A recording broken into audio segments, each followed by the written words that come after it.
Energize People, hari ini kita akan diberkati oleh hambanya ya, Kak Ale atau Pastor Albert Lintang ya, yang akan memberkati kita dari Makassar ya. Kali ini, kalau kemarin terakhir dengan Pastor Ale ya, backgroundnya adalah lemari ya. Hari ini backgroundnya sudah berubah, sudah menjadi gitar. Dan teman-teman kita kangen ya, ini antara masakan coto Makassar dan juga dipadukan dengan dabu-dabu ini ya. Dan hari ini kami persilahkan Pastor Ale, dan saya tahu saudara, sebagaimana yang lalu, kalau saudara-saudara tidak ada kendala dengan koneksi, silakan buka layarmu, silakan on cam supaya kita bisa lebih berkonsentrasi. Memang saudara-saudara yang perlu kita buka terutama adalah hati kita, tetapi paling tidak nanti Pastor Ale bisa melihat respon kita, dan biarlah sepanjang firman Tuhan yang dibagikan, saudara bisa berikan respon, emotikon, dan lain sebagainya. Dan sekarang saya serahkan Pastor Albert Lintang untuk membagikan firman Tuhan kepada kita sekalian. Silakan, Pastor Albert Lintang. Shalom, haleluya. Wah, saya baru lihat itu, Yusuf jadi WL. Biasanya Yusuf di belakang drum. Terus Yusuf jadi WL. Wah. Pandemi ini, Pastor Ale, pandemi ini kemudian melakukan akselerasi ya, bakat-bakat yang ada kemudian keluar. Luar biasa, luar biasa. Wow, keren. Luar biasa. Wah, saya rindu sekali dengan gereja saudara, rindu dengan pertemuan kalian. Wah, banyak hal yang saya rindukan ya. Lihat wajah-wajah kalian. Wah, ada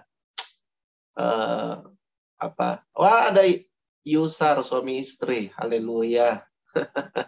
Alvin, apa kabar Alvin? Wah, terakhir saya ketemu Alvin baru lulus itu ya. Ini sekarang pasti dia sudah jadi hebat nih. Ya, puji Tuhan, baik. Puji Tuhan, waduh, senang sekali saya lihat kamu. Waduh, saya juga rindu sama penjual siomay itu yang di luar gereja itu. Waduh, siomay-nya top, TOP, BGT. Nggak tahu kenapa saya ada kuasa-kuasa dari mana begitu ya. Setiap kali mau sebelum masuk ke gereja harus samperin penjual siomay itu dulu. Nggak tahu itu saya dikuasai oleh apa itu. Kalau awal-awal begitu, saya ingat pernah sebelum masuk saya makan, terus ada salah satu dari kalian gitu lihat saya makan, terus habis itu dia ikutan makan, terus dia bayarin. Aduh Tuhan, luar biasa, magic juga itu siomay itu, luar biasa enak. Nggak tahu kalau dia masih nongkrong ya, pandemi ini mudah-mudahan dia baik-baik saja. Nah, kenapa kita bahas siomay ini? Real battle. Sebenarnya pandemi ini menyatakan, memberi reveal kepada saya dan saudara tentang hal-hal yang asli, hal-hal yang sebetulnya nyata. Jadi begini, sebelum pandemi kita itu cenderung berpikir bahwa apa yang nyata itu menurut kita itu itu sudah itu. Kita berpikir bahwa yang real ini adalah hal-hal yang kasat mata saja gitu. Tapi ternyata setelah pandemi ini kita melihat bahwa apa yang tidak kasat mata itu jauh lebih real daripada yang kasat mata. Ya contohnya ya virus ini. Virus ini kan tidak kelihatan, tapi dia real begitu. Dia real, dia ada gitu. Jadi kita mau berdebat sampai ayam tumbuh gigi juga, tetap ini real, ini ada, ini masalah ini ada, dan dia tidak kelihatan. Nah, sebenarnya apa yang terjadi di alam fisik itu juga merupakan dinamika di alam roh. Jadi sebenarnya di alam roh itu kita harusnya tahu bahwa hal-hal yang kelihatan itu cuma covernya aja. Tapi yang paling penting, yang paling esensi itu adalah apa yang dibalik, apa yang tidak kelihatan. Agenda-agenda yang tidak terlihat. Hal-hal yang tidak terlihat, itu yang lebih kita patut waspadai, begitu. Kita cuci tangan ini untuk apa? Untuk hal yang tidak kelihatan, toh. Kita pakai masker untuk menghindari apa? Hal yang tidak kelihatan. Nah, ini reveal many things, banyak hal. Dan tentunya ini reveal juga tentang pergumulan-pergumulan kita yang sebenarnya. Dulu sebelum pandemi, pergumulan-pergumulan kita itu adalah, wah inilah pasangan hidup, kerja, apalah pokoknya pergumulan kita anggap itu pergumulan banget begitu. Kita anggap, waduh ini pergumulan banget Pak.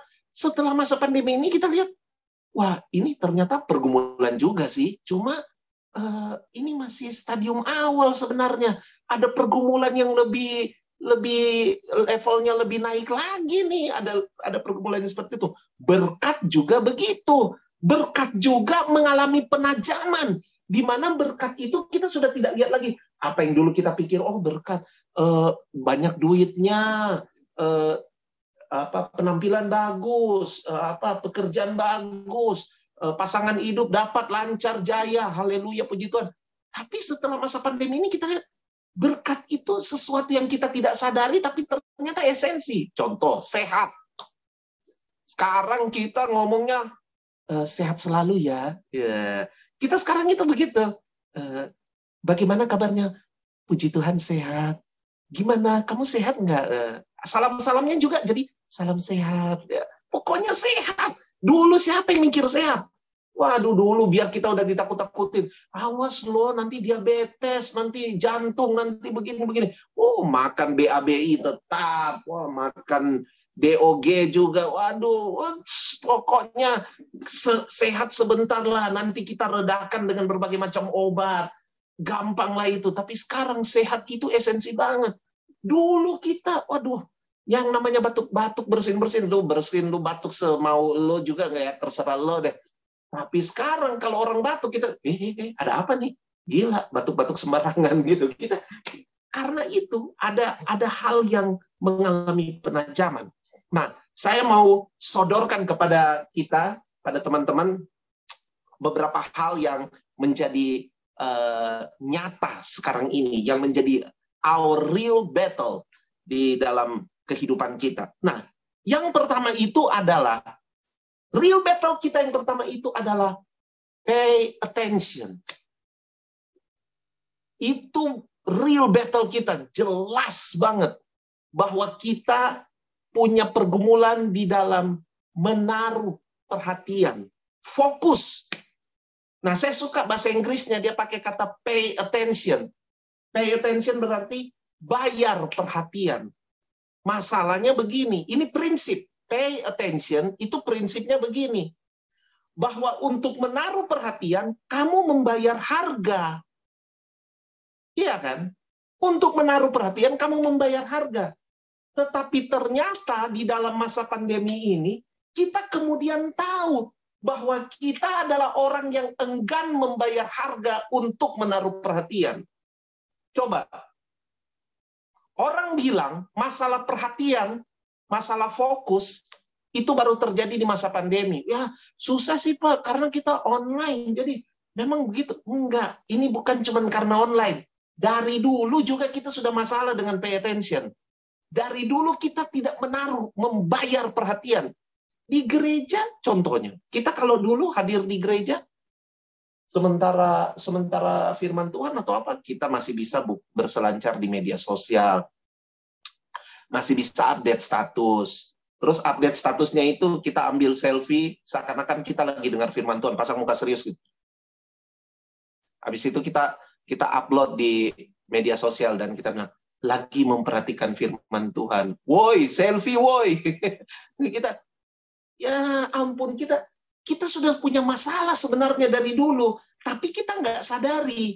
Dulu kita nggak pernah bawa Alkitab ke gereja, kita pikir ya di HP kita sudah ada Alkitab. Tapi pada kenyataannya, HP kita di gereja lebih aktif untuk hal-hal di luar daripada kegiatan ibadah itu sendiri.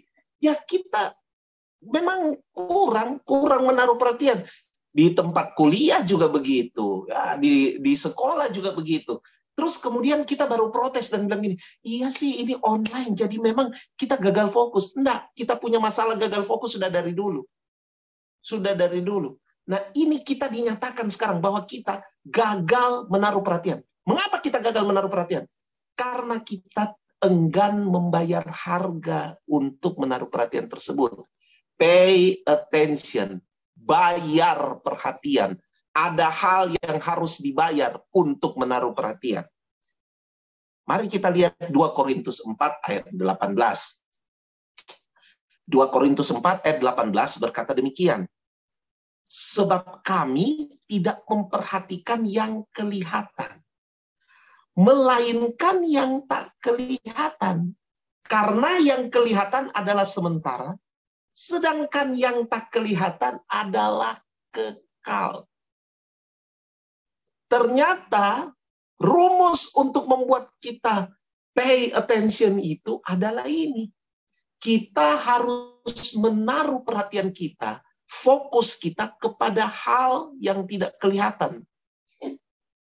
Nah, untuk memperhatikan yang tidak kelihatan itu kan, sedangkan memperhatikan yang kelihatan kita perlu membayar harga. Apalagi memperhatikan yang tidak kelihatan. Apakah yang tidak kelihatan itu? Hal yang tidak kelihatan itu.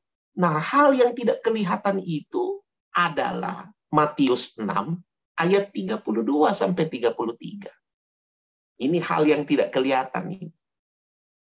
Matius 6 ayat 32 sampai 33. Nah, kalau saudara baca di ayat sebelumnya, itu dibilang Yesus melemparkan isu tentang kekhawatiran manusia tentang hal apa yang dimakan, minum, pakai. Nah, saya potong langsung ke ayat 32. Ayat 32 Tuhan Yesus bilang gini, semua itu, hal makan, minum, pakai itu, semua itu dicari bangsa-bangsa yang tidak mengenal Allah. Jadi, waktu kita perhatian kita kepada hal yang kelihatan, Tuhan Yesus menyamakan kita dengan orang-orang yang tidak mengenal Allah. Nah, apa tanda orang yang tidak mengenal Allah? Orang yang tidak mengenal Allah itu adalah orang-orang yang menaruh perhatian mereka pada perkara-perkara yang kasat mata. Ternyata orang yang mengenal Allah itu tidak menaruh perhatian pada hal tidak menaruh perhatian utama. Tidak menaruh perhatian utama. Perhatikan baik-baik kata-kata saya ya. Bukan berarti tidak diperhatikan. Tapi tidak menaruh perhatian utama pada hal yang kasat mata. Tetapi orang-orang yang mengenal Tuhan itu, orang-orang yang mengenal Tuhan, mereka mencari hal-hal yang tak kasat mata. Nah, apa hal yang tidak kasat mata itu? Carilah dahulu kerajaan Allah dan kebenarannya. Apa itu kerajaan Allah? Kerajaan Allah itu adalah realita pemerintahan Kristus dalam hidupmu.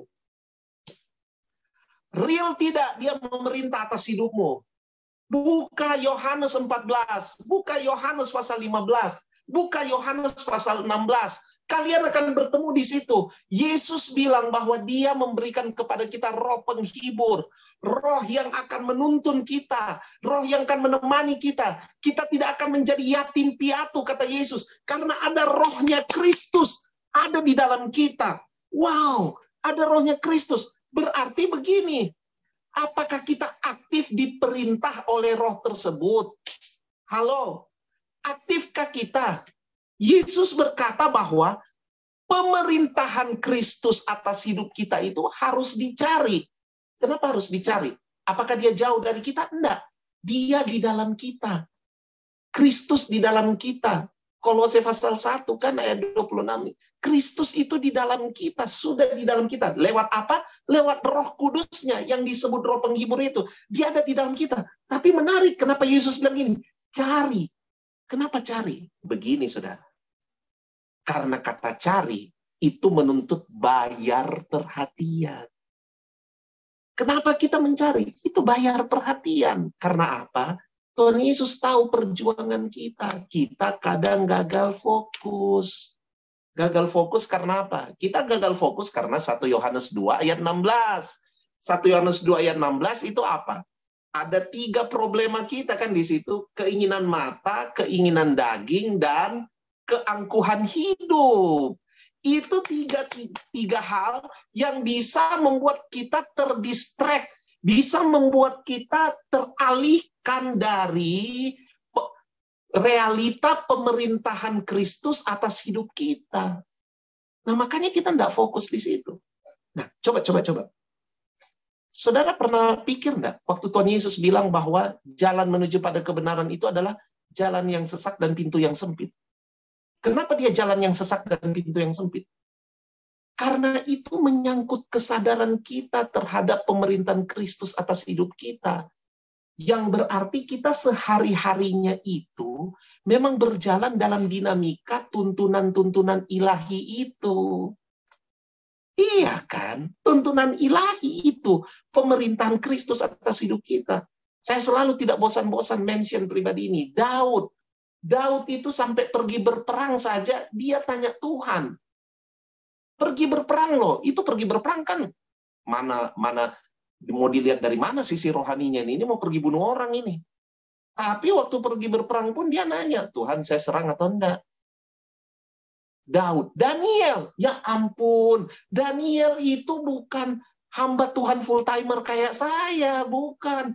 Daniel, kita kalau baca kitabnya Daniel, kita berpikir, wah, ini pasti hamba Tuhan full time ini.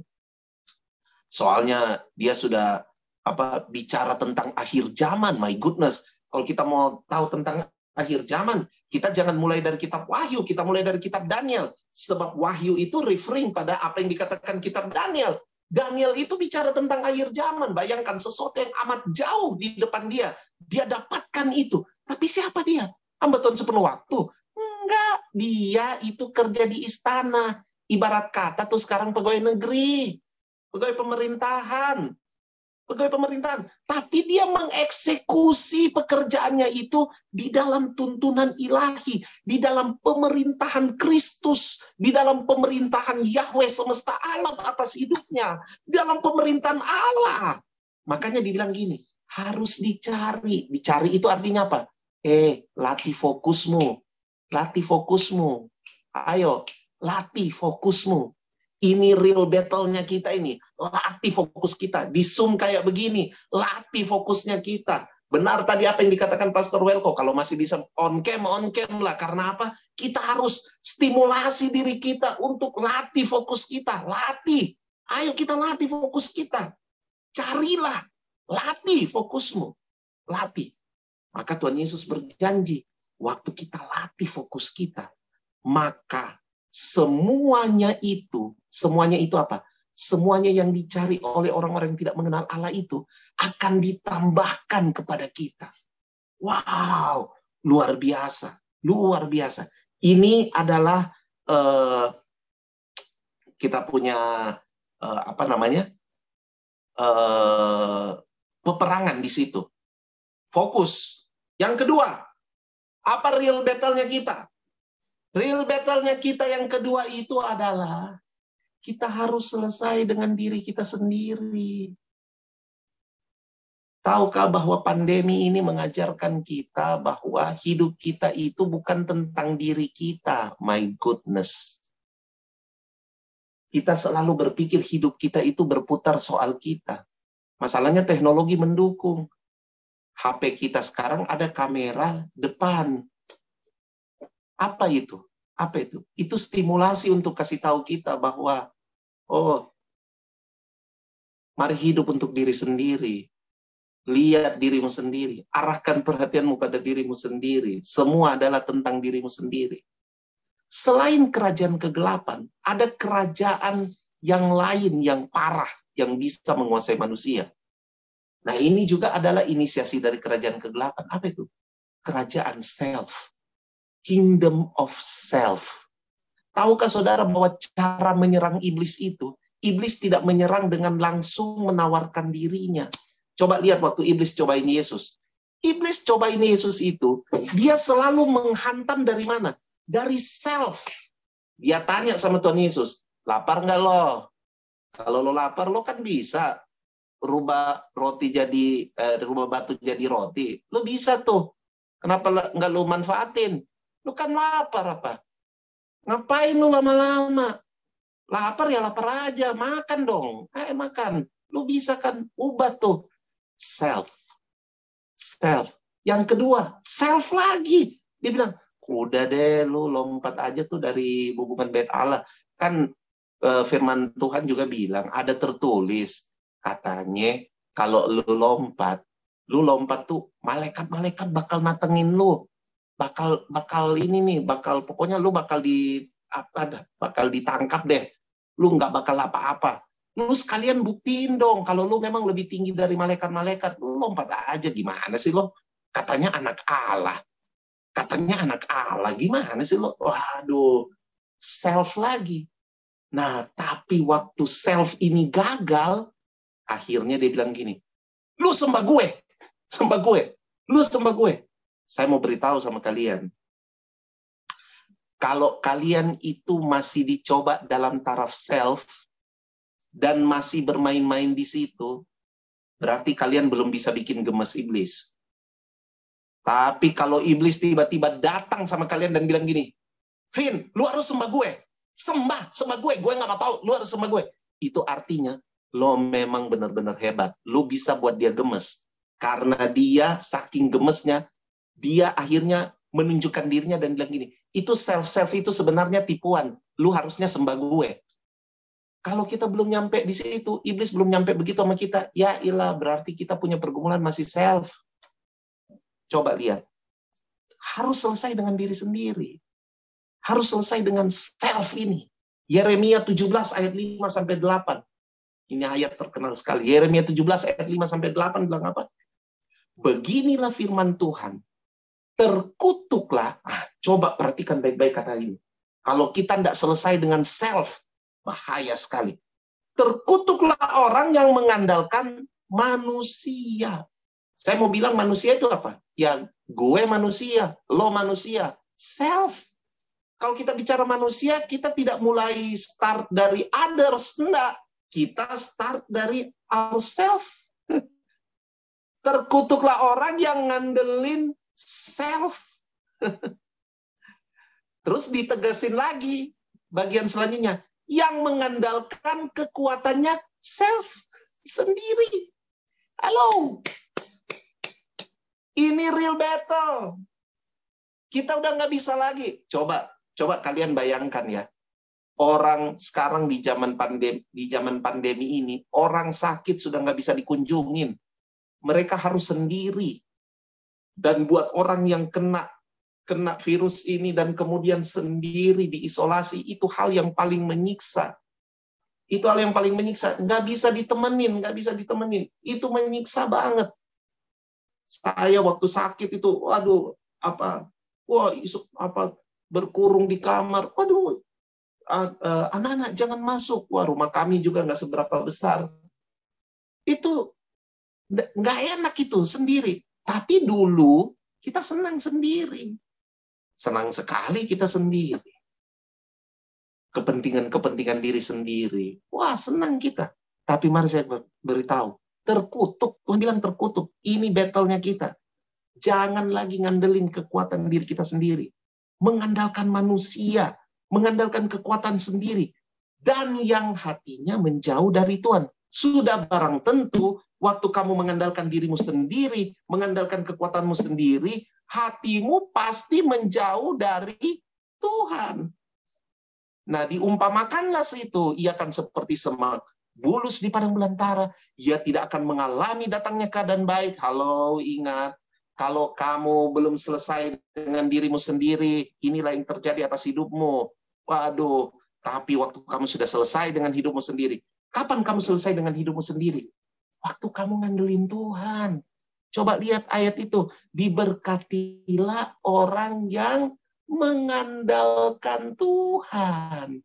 Yang menaruh harapannya pada Tuhan. Ini lagu lamanya Sari Simorangkir. Diberkatilah orang yang mengandalkan Tuhan. Yang menaruh harapannya pada Tuhan. Yes. Diberkatilah orang yang mengandalkan Tuhan. Kapan kita terbebas selesai dengan diri kita sendiri?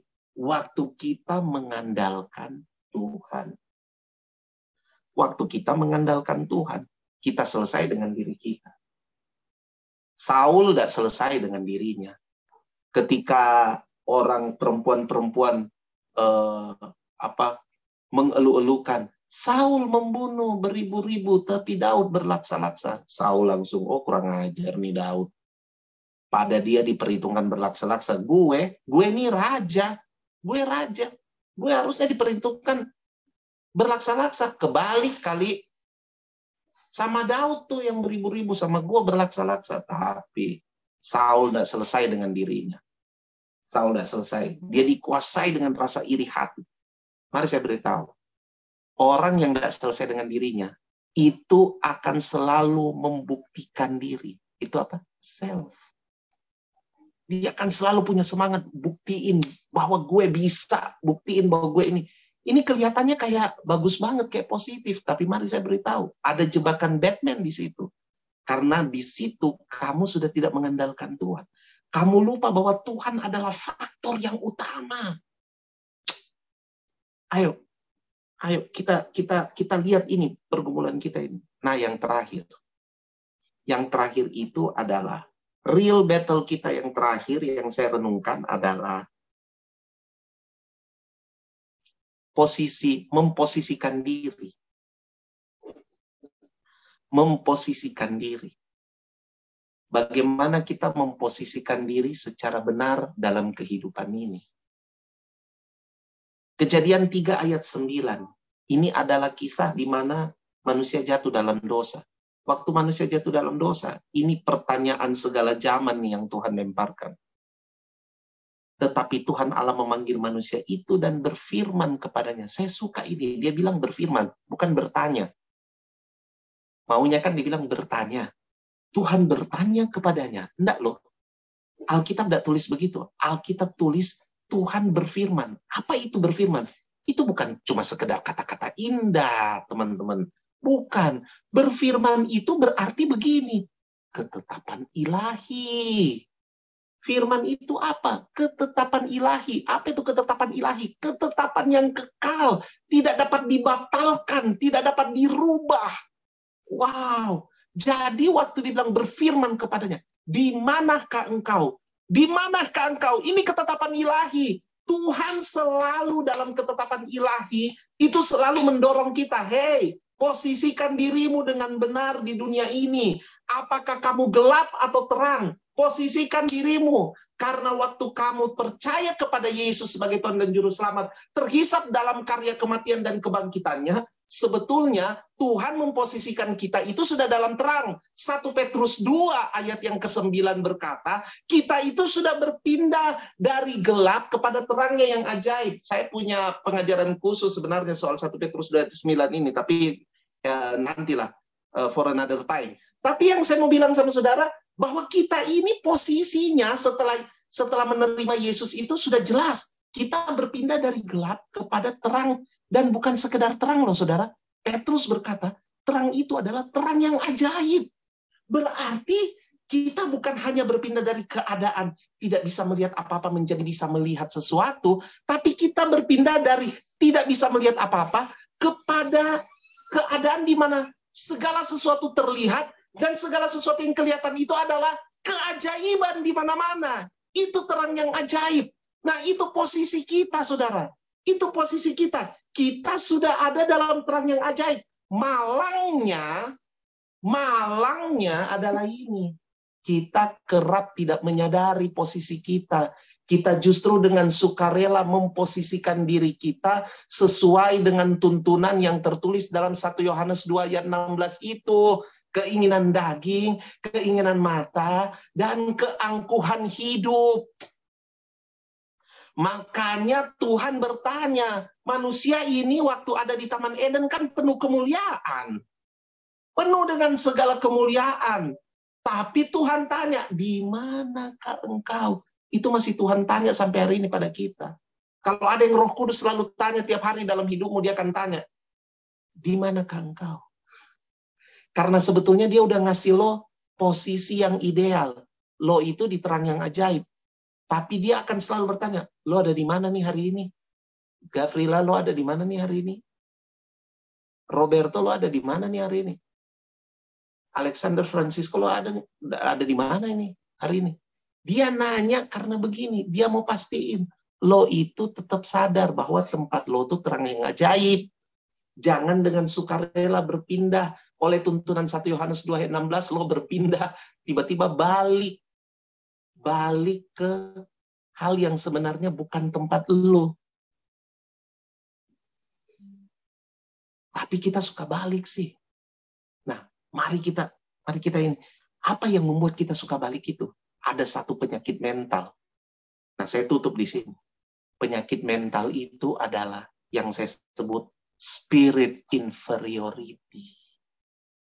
Spirit inferiority. Selalu inferior. Berpikir biasa-biasa. Berpikir biasa-biasa. Power of biasa-biasa. Ini telah menjangkiti banyak orang yang telah membuat orang-orang tersebut tidak bertemu dengan potensi hidup mereka. Karena mereka berpikir, gue mah biasa-biasa aja. Power of biasa-biasa. Berbahaya loh saudara-saudara. Karena power of biasa-biasa itu akhirnya membuat kita tidak pernah berpikir bahwa, wah, Tuhan sanggup. Coba beginilah.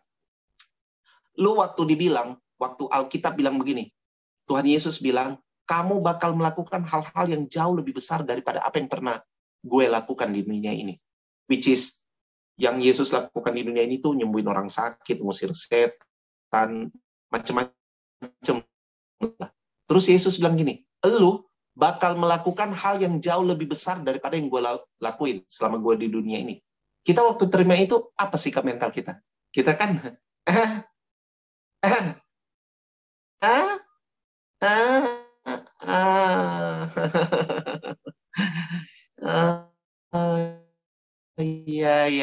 iya deh. Karena lu yang ngomong ya udah, gue ya aja gitu. Tapi dalam hidup gue ngusir setan. Ya Allah, gue nyembuhin orang sakit. Ya masyarakat, mana mungkin mustajab. Kita kan suka gitu. Sikap kita waktu dengar firman itu begitu. Kita aja kalau dibilang gini, kita bisa hidup dalam kekudusan. Apa tanggapan dalam hati saudara? Ya elah Bapak, nggak realistis banget. Kita masih manusia kali Pak. Hello.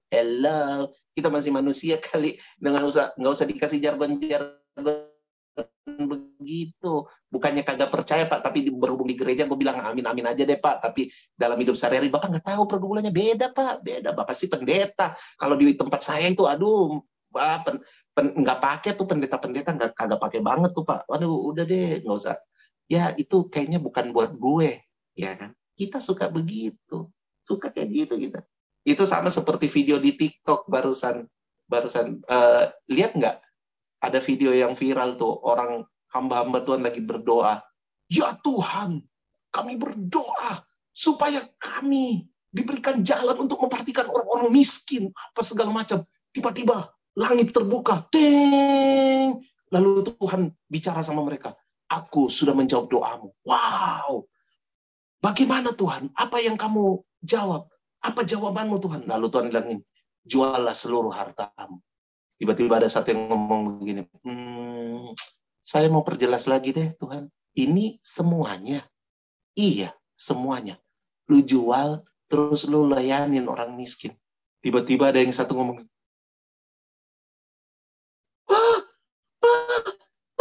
di sini ada setannya. Ini rumah kan kayak di film Insidious gitu. Aduh, ada setannya nih. Aduh, tidak. Keluar. Suara Tuhan dikira suara hantu. Karena apa? Nggak sesuai sama keinginan hati. Karena apa? Spirit inferiority, mediocre, biasa. Nggak mungkin lah, nggak mungkin. Iya, kita seperti itu. Yohanes 2:16. Mari saudara, kita kalahkan itu. Kita kalahkan dengan apa? Bukan karena kita kuat dan gagah, tapi kembali ke hal yang pertama. Fokuslah pada Tuhan. Datanglah kepada Tuhan. Berjalanlah bersama dengan Tuhan. Berjalanlah bersama dengan Tuhan. Kata berjalan bersama dengan Tuhan itu dalam bahasa Yunaninya pakai kata peripateo. Apa itu peripateo? Peripateo itu bilang begini, alami bersama-sama. Wow, alami bersama-sama dengan Tuhan. Itu kata peripateo. Didampingin bersama-sama dengan Tuhan. Mari masuk dalam hal itu. Saya tidak punya waktu lagi untuk membajak hal tersebut pada teman-teman, tapi saya cukupkan saja sampai di sini karena memang saya udah lewat waktu ini kayaknya. Tapi saya mau berdoa supaya teman-teman bisa embrace kebenaran ini. Face it with bravery. Hadapi dengan berani, bukan karena kamu kuat, tapi karena kamu punya kesadaran dan keyakinan dari dalam bahwa Yesus itu beserta dengan saudara. Sebelum Yesus terangkat ke sorga, janjinya pada kita apa? Aku akan menyertai kamu sampai pada kesudahan zaman. Itu so sweet banget dan dahsyat banget. Tuhan Yesus memberkati.